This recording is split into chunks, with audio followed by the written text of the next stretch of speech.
देखिए जरा, कार्बन को अगर हम देखें तो कार्बन हमारा सबसे, देखिए इसका एटॉमिक नंबर कितना है 6 और मास नंबर कितना है 12।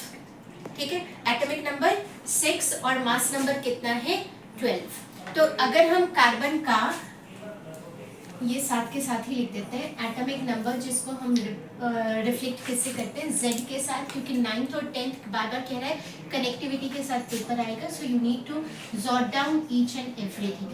अगर हम इसको देखें कि कॉन्फ़िगरेशन क्या जाएगी इसकी, तो जो इलेक्ट्रॉनिक कॉन्फ़िगरेशन बनती है आपके 9th के बेस पे, मैं फिर रिपीट कर रही हूँ, किसके बेस पे 9th के बेस पे।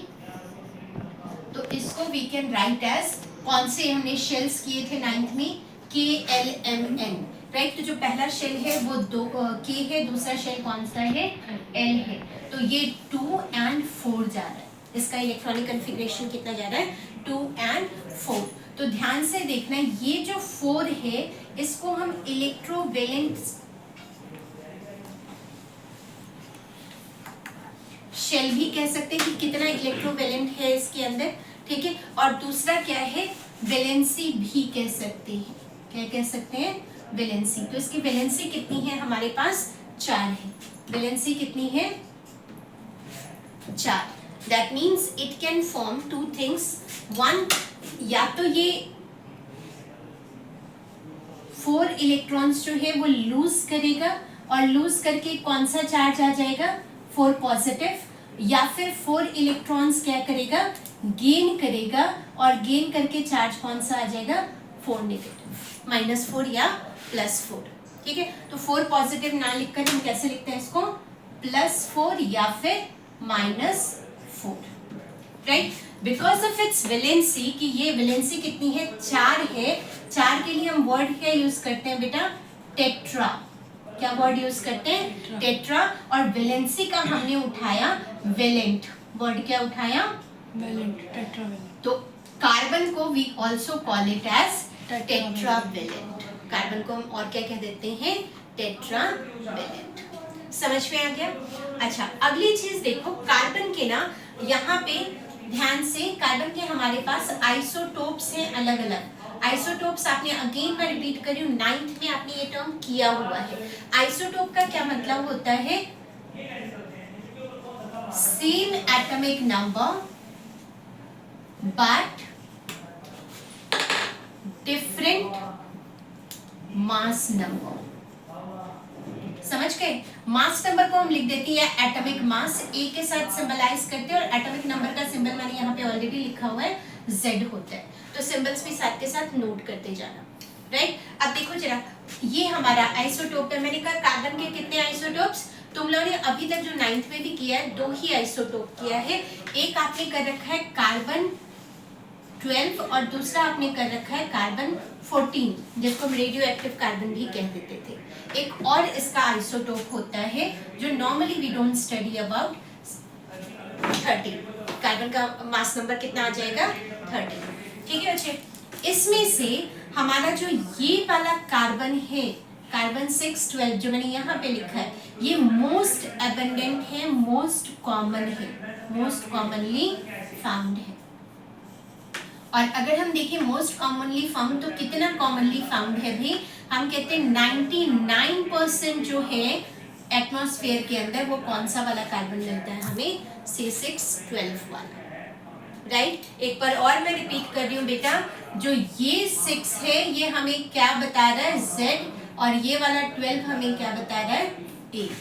क्या बता रहा है A, that is atomic mass या फिर मास नंबर। से देखो यहाँ पे एक और पॉइंटर है, हमारा जो ये वाला कार्बन चल रहा है कि एटॉमिक नंबर ये हो गया, ऐसे हो गया, वो हो गया, बट देन कार्बन जो है वो एटमॉस्फेयर में किस फॉर्म में मिलता है।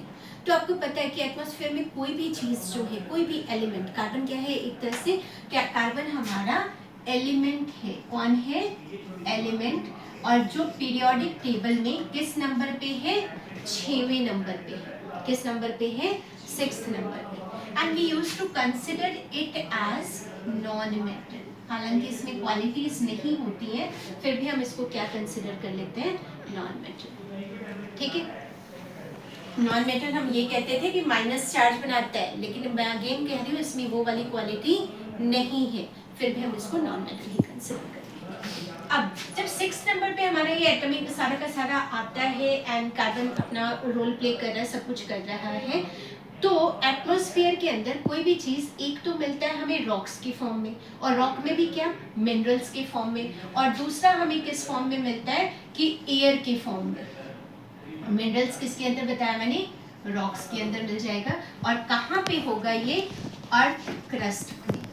कहाँ पे होगा, अर्थ क्रस्ट में। यानी कि जब हम जमीन को खोदेंगे, ठीक है, या जमीन का जो लेयर्स है अलग अलग, तो उसका जो क्रस्ट वाला ऊपरी वाला लेयर है उसमें ये रॉक के फॉर्म में हमें मिल जाएगा, मिनरल्स उसके अंदर होंगे, राइट। या फिर किस फॉर्म में मिल सकता है, ये हमें अर्थ क्रस्ट की जगह जो समंदर है, सी वगैरह है, वहां पर भी मिल जाएगा, ठीक है। या फिर हमें कहाँ मिल जाएगा, एटमॉस्फेयर के अंदर। एटमॉस्फेयर में कहाँ पे, specially as a component of air, कहाँ पे मिल जाएगा, एयर में, ठीक है। तो हम कहते हैं कि जो अर्थ क्रस्ट है उसमें ये कितने परसेंटेज है, सिर्फ और सिर्फ 0.02% है, और वो भी किस फॉर्म में हमें मिल रहा है, in the form of minerals. अब क्वेश्चन अराइज होता है मिनरल्स किस फॉर्म में, या तो समंदर में, रॉक्स कहाँ पे, समंदर में भी हो सकता है, अर्थ क्रस्ट पे जमीन पर भी हो सकता है, तो किस फॉर्म में है। एक फॉर्म है कार्बोनेट का, एक फॉर्म क्या है, कार्बोनेट। इसको ऐसे लिखते जाना बेटा ताकि आपको ना याद रहे, और मैं वैलेंसी भी साथ के साथ ही लिख रही हूँ, CO3 नेगेटिव। दूसरा फॉर्म होता है इसका हाइड्रोजन कार्बोनेट का। दूसरा फॉर्म कौन सा होता है, हाइड्रोजन कार्बोनेट, जिसको हम बाइकार्बोनेट भी कह देते हैं। इसका भी देखिए HCO3 नेगेटिव, वहां पे 2 नेगेटिव था, यहाँ पे क्या आ गया, नेगेटिव आ गया। और क्या किसी और फॉर्म में भी मिलता है ये, हाँ या ना, मिलता है किस फॉर्म में, किस फॉर्म में मिलता है, सारे गायब हो जाते होते हैं। कैल्शियम कार्बोनेट, भाई कैल्शियम कार्बोनेट तो वही हो गया, कार्बोनेट ही हो गया ना, या सोडियम हाइड्रोजन कार्बोनेट क्या हो गया, हाइड्रोजन कार्बोनेट ही हो गया। मैंने कहा इसकी क्या अलग फॉर्म में भी मिल सकता है, पेट्रोलियम, यस वेरी इंपॉर्टेंट। कहाँ पे मिलेगा, कोल एंड पेट्रोलियम। ये आप लोग ऑलरेडी कर चुके हो बहुत बार। अब देखना जरा ध्यान से, जो कोल है तुम्हारा ये क्या है, कोयला। कोल क्या है, कोयला, अकेला कार्बन। एंड पेट्रोलियम जो है ये कोल प्रोडक्ट्स है, यानी कोयले के जो है कार्बन के प्रोडक्ट्स बनेंगे।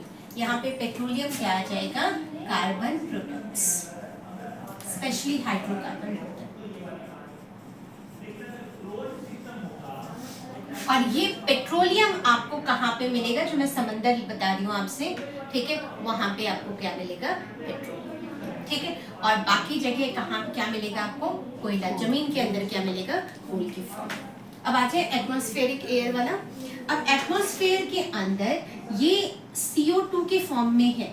CO2 का क्या मतलब बच्चा, कौन सा गैस है ये, carbon dioxide, carbon dioxide gas है, और इसकी परसेंटेज क्या है, बहुत ही कम, मतलब 0.03%, ठीक है। अब अगर देखो कार्बन तुम्हारे पास पूरा का पूरा टोटल अगर लगा ले CO2 के फॉर्म में या फ्री फॉर्म में या कार्बोनेट से हाइड्रोजन कार्बोनेट्स मिनरल्स के फॉर्म में, तो सिर्फ इतना कार्बन हमारा टोटल प्रेजेंट है। But you will be surprise to know कि जितनी लिविंग कंपोनेंट्स हैं, जितने भी लिविंग कंपोनेंट्स हैं, लिविंग कंपोनेंट्स का मतलब ह्यूमन है, एनिमल है, प्लांट्स है, कुछ भी है, उन सब में, सबकी बॉडी में ये सेकंड एबंडेंट है। एबंडेंट वर्ड का क्या मतलब, मोस्ट कॉमनली फाउंड। तो हमारी बॉडी में अगर जो सेकंड एबंडेंट गैस जो फॉर्म होता है वो कौन है, हमारा कार्बन, कार्बन डाइऑक्साइड नहीं, कौन है, कार्बन। अब तुमसे पूछे कि भाई कैसे पता आपको कि सेकंड एबंडेंट है, क्या पता कुछ और भी तो हो सकता है। तो हम कहेंगे कि जब जलाया जाता है, मान लो किसी भी किताब के पन्ने को जलाओ, बुक को जलाओ, अब बुक वगैरह किससे बना, प्लांट से बना, ठीक है। तो अब या किसी प्लांट को जला लो, किसी एनिमल को जला लो, किसी ह्यूमन को जला लो, तो जलाने के बाद मान लो हमने किसको जलाया, प्लांट को जलाया, ठीक है। प्लांट को जलाने के लिए क्या कंडीशन है, कौन सा गैस होना चाहिए? सल्फर। ऑक्सीजन। अच्छा, ऑक्सीजन हमने प्रोवाइड कर दिया, अब जल गया हमारा, बर्न कर दिया हमने, हीट सप्लाई कर दी, बना क्या भी? तो हम अगर देखेंगे कि बना क्या, तो ये हमारा कार्बन होता है, ये हमारा O2 होता है, बनता क्या है अपने पास? CO2। अब क्वेश्चन ये अराइज होता है कि भाई वाई CO2, सल्फर डाइऑक्साइड भी तो हो सकता है, तो आपको कैसे पता कि CO2 ही है? आपने क्यों लिख दिया? हमने तो प्लांट प्लस ऑक्सीजन लिखा है, ये CO2 ही है, कार्बन डाइऑक्साइड ही निकल रहा है, या ये वाली चीज C ही है। मान लो इसको हम X मान लेते हैं, क्या मान लेते हैं? X भी तो मान सकते हैं हम, तो ये भी हमारा X हो गया, तो ये X जो है वो कार्बन ही है, वो कैसे पता? कोई टेस्ट सोचो क्या किया जा सकता है? अगर इसके साथ स्लेक्ड लाइम पास, स्लेक्ड लाइम के अंदर, स्लेक्ड लाइम मतलब कौन सा? बोलो भाई। Lime water. हाँ, तो लाइम वाटर का नाम क्या है? Calcium hydroxide. तो अगर ये CaOH ट्वाइस में CO2 पास किया जाए तो ये कैसा कलर हो जाएगा? मिल्की। और अगर ये मिल्की हो जाता है तो गैस हमारा कौन सा है भी? CO2। समझ गए? ये याद रखिएगा चीज को, समझ गए? इस चीज को एक बार और समझो कि आज इसके अंदर जो बॉन्ड्स वगैरह होते हैं, कार्बन जो है वो थोड़ा सा एबनॉर्मली बिहेव करता है। एबनॉर्मली मतलब डिफरेंट, एबनॉर्मली ये नहीं कि सारे के सारे। तो हमारे जितने भी कार्बन कंपाउंड्स हैं, मैंने क्या कहा, अभी हमने किसकी बात की? अभी कार्बन की। अब हम किसकी बात करते हैं? क्या किसकी बात करेंगे? क्या रह गया? कार्बन एंड कंपाउंड्स का। कंपाउंड्स। तो यहाँ पे इट्स कंपाउंड्स, इट्स कौन है? कार्बन, और इट्स का क्या? कंपाउंड्स। ध्यान से देखना इस चीज को। जो कार्बन के कंपाउंड्स होंगे वो मोस्टली कार्बन जो है वो किसके साथ बॉन्ड बनाएगा?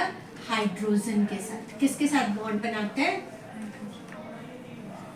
हाइड्रोजन के साथ ये मैक्सिमम बॉन्ड बना। समझ गए? एंड जो बॉन्ड हाइड्रोजन के साथ बनाता है ये कार्बन, वो स्पेशली उसको हम कहते हैं, हाइड्रोजन का उठा लो हाइड्रो, और कार्बन का क्या उठा लेंगे? कार्बन। जन है कार्बन हाइड्रो, तो क्या बन गया? Hydro carbon. हाइड्रोजन के साथ जो बॉन्ड बनेगा उसको हम क्या कह देंगे? हाइड्रोकार्बन। एंड ये कार्बन सबसे ज्यादा क्या है जो हमें मिलता है? हाइड्रोकार्बन्स। क्या है ये? हाइड्रोकार्बन्स। अब ऐसा नहीं है कि सिर्फ हाइड्रोजन के साथ ही बॉन्ड बना रहा है, ऑल्दो हाइड्रोकार्बन सबसे ज्यादा अबंडेंटली फाउंड है, जहां भी जाओगे वहां हाइड्रोकार्बन तुम्हें मिलेगा ही मिलेगा, बट देन अकेला हाइड्रोकार्बन के साथ, हाइड्रोजन के साथ वो बॉन्ड नहीं बनाता। तो भी किसके साथ बनाता है बॉन्ड? ठीक है, तो ये बनाता है हमारा हेलोजन के साथ। किसके साथ बनाता है? हेलोजन का मतलब क्या?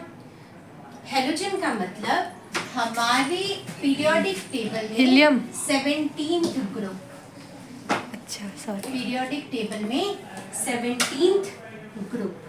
तुम कहोगे मैम 17th ग्रुप क्या? पीरियोडिक टेबल देखा कभी? इसको ऐसे याद रखो, पीरियड पड़ा हुआ है, पीरियड पड़ा हुआ है, ग्रुप गड़ा हुआ है। रहने दो। कैसे याद रखोगे? पीरियड पड़ा हुआ है और ग्रुप गड़ा हुआ है। तो गड़ता कहाँ से? ऊपर से नीचे। और पड़ा कैसे होता है? लेटा कैसे है? Side to side. Vertical तो जब पीरियोडिक टेबल को देखोगे ना तो हमारे टोटल 18 तुम्हें कॉलम्स नजर आएंगे। तो 18 कॉलम्स ऊपर से नीचे ग्रुप और साइड बाय साइड पीरियड्स, इसीलिए इसको पीरियोडिक टेबल कहा जाता है। समझ गए? ग्रुप्स और पीरियड्स में क्या फर्क है मैम? बता तो दिया अभी। ग्रुप क्या हो गया? गड़ा हुआ है। गड़ा हुआ है, यानी ऊपर से नीचे। तो वो नीचे। होते क्या है? सब तो एलिमेंट्स ही हैं। सब एलिमेंट्स 118 एलिमेंट्स है ना, उनकी अरेंजमेंट हुई पड़ी है। तो 17th ग्रुप जब मैंने कहा तो 17 जो पूरा का पूरा ऊपर से नीचे तक नंबर आ गया, वो 17th ग्रुप आ गया। समझे? और इसके अंदर जब तक तुम बेटा देखोगे नहीं ना पीरियोडिक टेबल तब तक समझ में तो आएगा नहीं। पीरियोडिक टेबल है, बुक खोलो जरा, वैसे डिलीट हो गया है तुम्हारे सिलेबस से। हैलोजन में जो तुम्हारे पास आता है वो देखो, यहाँ पे आता है ब्रोमीन, क्लोरीन, आयोडीन, ठीक है। बाकियों के साथ रिएक्शंस जो है वो गिवन नहीं है, मेन इन तीनों के साथ तुम्हारे, और फ्लोरीन भी आता है। एक और कौन सा आ गया तुम्हारा, फ्लोरीन। इन सब के साथ रिएक्शन जो है वो दिया हुआ है। याद रखो, सिंबल्स पता है सबके। फ्लोरीन का सिंबल F, आयोडीन का सिंबल I, क्लोरीन का सिंबल Cl एंड ब्रोमीन का सिंबल Br। इन सब के ऊपर जो चार्ज है वो नेगेटिव चार्ज है, नॉन मेटल्स हैं ये, और -1 चार्ज कितना है, -1, यानी इनकी कंबाइंड कैपेसिटी कितनी है, 1 इलेक्ट्रॉन की। इनको सिर्फ कितने इलेक्ट्रॉन्स चाहिए, 1। आपने 20 तक आपको याद कराया था, फ्लोरीन का एटॉमिक नंबर 9 होता है और क्लोरीन का एटॉमिक नंबर जो है वो 17 होता है। ये दो आपको याद रखने हैं, फ्लोरीन का एटॉमिक नंबर 9 और क्लोरीन का एटॉमिक नंबर 17। 17। तो प्लीज ये चीजें नोट करते जाइएगा क्योंकि ये आ सकता है, ठीक है। अभी हम यूज भी करेंगे क्लोरीन को, तो स्पेशली बहुत बार यूज करेंगे। इसके अलावा हाइड्रोजन के अलावा हैलोजन के साथ अटैच हुआ, हैलोजन के अलावा ये सल्फर के साथ अटैच हो जाता है। सल्फर का सिंबल जो है वो S होता है। सल्फर का सिंबल क्या होता है, S। और ये आपका नंबर कौन सा, एटॉमिक नंबर क्या है इसका, 16। 20 तक तो आप बिल्कुल टिप्स पे रखा करो, ठीक है। इसके अलावा ये किसके साथ अटैच होगा, ऑक्सीजन के साथ, ठीक है, फॉस्फेट के साथ एंड एटसेट्रा लिख दिया करो क्योंकि मोस्ट कॉमनली इन्हीं के साथ ये रिएक्शंस आते हैं, ठीक है जी। चलिए आगे, कार्बन के कंपाउंड्स। तो मैंने कहा कि ये इन सब के साथ क्या बनाता है, जुड़ता है, कंपाउंड बनाते हैं। तो कंपाउंड बनाने के लिए कंडीशन क्या है, बीच में क्या होना चाहिए, कंपाउंड कब बनेगा, जोड़ियां कब बनेंगी, बॉन्ड होना चाहिए, ठीक है। तो दो टाइप के बॉन्ड मैंने आपको कराए थे, कोवेलेंट बॉन्ड और दूसरा डबल बॉन्ड, आयनिक बॉन्ड। कौन से बॉन्ड्स कराए थे, आयनिक बॉन्ड और दूसरा क्या कराया था, कोवेलेंट बॉन्ड। मैंने आपको आयनिक बॉन्ड जो है वो मेटल नॉन मेटल के अंदर कराया था और उसमें क्या बताया था कि कंप्लीटली गिविंग और कंप्लीटली टेकिंग, जिसमें पॉजिटिव और नेगेटिव आयन कंबाइन हो रहे थे, है ना।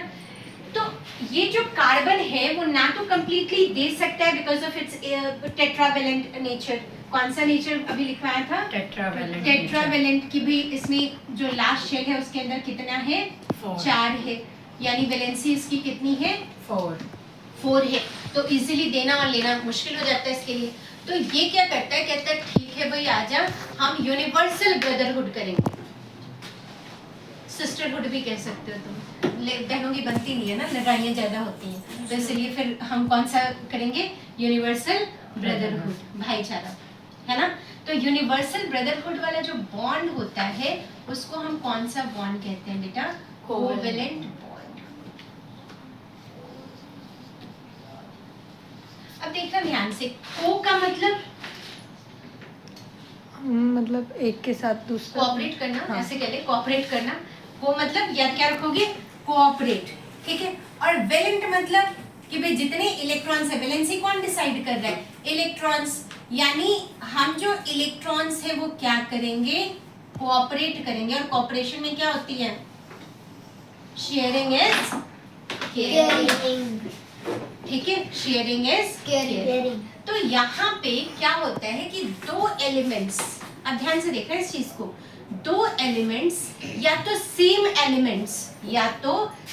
एलिमेंट्स, यानी कि जैसे मान लो क्लोरीन है वो क्लोरीन के साथ ही, या फिर कार्बन क्लोरीन के साथ, समझ रहे हो। तो यहाँ पे क्या आ गया, ये क्लोरीन क्लोरीन के साथ जब बन रहा है तो ये क्या हो गया, सेम एलिमेंट, क्या हो गया ये सेम है। और यहाँ पे दो अलग है, कार्बन क्लोरीन है, तो ये कौन आ गया, डिफरेंट एलिमेंट। तो ये चीज आपने याद रखना है कि ये जो बॉन्ड बनेगा कोवेलेंट बॉन्ड, या तो दो सेम एलिमेंट्स के बीच में बनेगा या फिर दो डिफरेंट एलिमेंट्स के बीच में बनेगा। ठीक है, एक और कंडीशन सप्लाइड है। क्या कंडीशन सप्लाइड है कि जो सेम एलिमेंट है या डिफरेंट एलिमेंट है, ये दोनों के दोनों क्या होने चाहिए?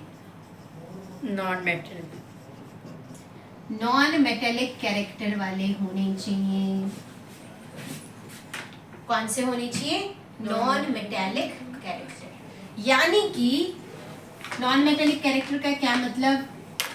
एन होना चाहिए। अब पूछोगे मैम एनायन का क्या मतलब? वे who can easily gain electrons to form which charge? Positive. Negative charge. कौन सा जब- चार्ज? जब लूज करते हैं इलेक्ट्रॉन्स का पॉइंट। हाँ, तब के टाइम। कोई डाउट यहाँ तक? बोलिए। ऑफ इलेक्ट्रॉन्स हो रहा है, शेयरिंग ऑफ इलेक्ट्रॉन्स। अब आगे चलने से पहले तुम्हें एक इनर्ट गैस की कॉन्फ़िगरेशन कराई थी और मैंने तुम्हें कहा था याद रखना, हीलियम, हीना और करीना। हीलियम, नियॉन और और से क्या था? और argon. Argon. Helium, neon and argon. Argon. इनकी एटॉमिक नंबर भी बता दो मुझे। मैम ये तो नियॉन तो आपने गलत लिखा है। NE ही होता है बेटा। ये तो है। अच्छा मेरे को लगा और कुछ ए। होता है? ये लग रहा था मैम वो पहले। अच्छा, चलो, कोई बात नहीं। मैम मुझे तो ये लगा था। कोई बात नहीं। जो भी लगा था तुम्हें, अब जो मर्जी लगा लो भाई, है तो NE ही। क्या है? अब ठीक है। 2, 10, 18 क्या याद रखना है? 2, 10, 18, 2000। 20। ठीक है, ये इनर्ट गैस कॉन्फ़िगरेशन है। यानी इनकी जर्नी कहाँ तक? यहाँ तक। इन सब की जर्नी कहाँ तक? यहाँ तक। ठीक है, एंड याद रखना नियरेस्ट तक। जैसे कार्बन की जर्नी को कौन किससे नजदीक है? नियॉन से। किससे नजदीक है? नहीं या- मैम, आर्गन से। अच्छा, वो 17 है, वो 18 है। कार्बन 17 है। कार्बन तो 9, कार्बन कितना है बेटा? 6 है मैम। नियॉन से नियॉन। चल, मिल